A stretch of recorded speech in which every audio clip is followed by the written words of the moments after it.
kita itu mau digusur sama Cina. Kita itu mau digusur, pribumi dan Islam itu mau digusur. Kenapa tiba-tiba Jokowi memaksakan itu? Cara mereka begitu, mendekati penguasa, dan rencana mereka memang jelas, mau menggusur pribumi dan Islam, mau menjadikan Indonesia jadi Singapura. Itu sudah jelas. Apa yang mereka lakukan sekarang ini persis dengan apa yang dilakukan oleh Israel di Palestina. Persis, menguasai industri, menguasai ekonomi, habis itu menguasai wilayah. Dan Jepang itu masuk ke Indonesia itu persis seperti yang dibikin oleh Jokowi dengan tol laut serta poros maritimnya. Jadi Jokowi itu membuka diri. Ya Cina sama aja. Betul.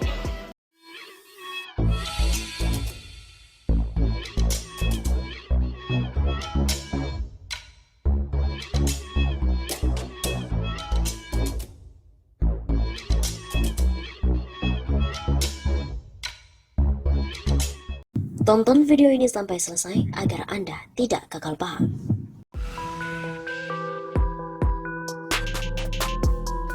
Halo Sobat 651 Safa, kembali lagi bersama dengan kami untuk mengulik fakta perpolitikan dan juga fakta-fakta informasi menarik yang ada di tanah air. Kali ini berita datang dari Cina. Tsunami barang impor Cina terjadi lagi di Indonesia, nilainya pun cukup fantastis. Impor di Indonesia selama September 2021 tercatat sebanyak 16,23 miliar US dollar atau meningkat sebanyak 40,31% dibandingkan dengan periode yang sama di tahun lalu sebanyak 11,57 miliar US dollar. Impor September 2021 terdiri dari migas sebanyak 1,86 miliar US dollar dan juga non-migas 14,37 miliar US dollar. Impor non-migas Indonesia paling besar berasal dari Cina. Indonesia pun tercatat melakukan impor senilai 4,44 miliar US dollar atau setara dengan 63,04 triliun rupiah dengan asumsi kurs 14.200 rupiah. Dengan porsi 30,89% dari total impor non-migas. Kalau dilihat komoditasnya, itu adalah mesin peralatan, mekanis dan bagiannya HS84. Kemudian mesin perlengkapan elektrik dan bagiannya HS85. Begitu kata Kepala Badan Pusat Statistik atau BPS, Margo Yuwono dalam konferensi pers pada Jumat 15 Oktober yang lalu. Impor terbesar selanjutnya berasal dari Jepang dengan nilai 1,40 miliar US dollar, porsinya sebesar 9,75% dari total impor non-migas. Kalau kita lihat komoditas utama yang di Jepang itu adalah komoditas mesin, peralatan mekanik dan bagiannya atau HS84, dan juga kendaraan dan bagiannya atau dengan kode HS87. Urutan ketiga ada Thailand yang dengan nilai 0,85 miliar US dollar atau dengan porsi 5,94%.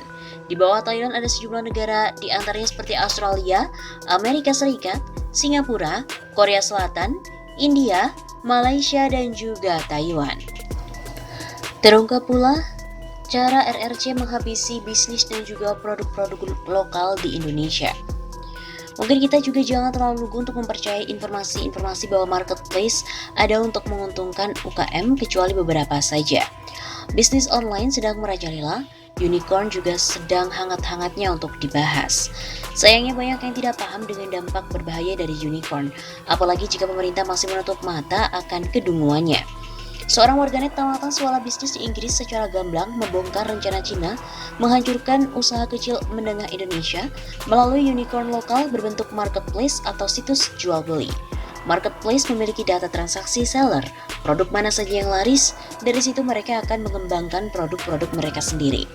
Sudah cukup sering kejadian produk laris UKM tiba-tiba muncul cloningannya dengan harga yang lebih murah karena dari luar alias impor. Dan yang lebih gila lagi, barang-barang impor dari Cina tersebut dikirim ke Indonesia tanpa ongkir. Dan hasilnya 94% barang yang dijual di marketplace sekarang adalah impor. Jangan terlalu lugu juga informasi tersebut menguntungkan UKM. Sayangnya lagi, banyak para milenial yang bangga menjadi Esamet segala barang dari Cina.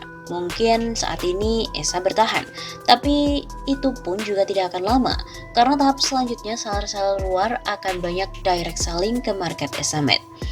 Jadi, jangan heran kalau nanti akan ada banyak seller dari Tiongkok, misalnya jualan di Lazada ataupun di Tokopedia. Barang juga langsung dikirim dari sana dengan ongkir murah, bahkan juga gratis ongkir. Kok ESA murah? Itulah pintarnya Tiongkok. Mereka punya program obor atau One Belt One Road, alias jalur sutra abad 21. Ngeri dan ciamik strateginya. Sialnya pemerintah kurang aware dalam asymmetric seperti ini.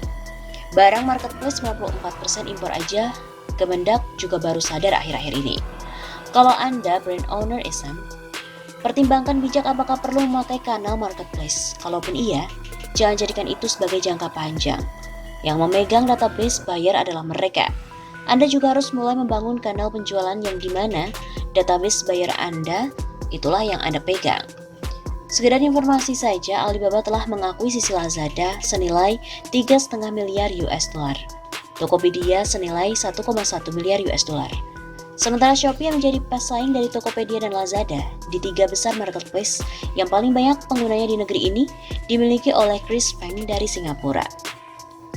Dari data Bank Indonesia, total nilai transaksi marketplace di Indonesia adalah 75 triliun rupiah hanya pada tahun 2017 saja, dengan jumlah konsumen 24,7 juta orang. Untuk tahun 2018 mencapai 100 triliun rupiah dengan persentase produk asing 94% dan produk SM hanya 6%. Lalu tahukah Anda bagaimana mereka memperlakukan pasar kita yang sangat besar itu? Istimewa.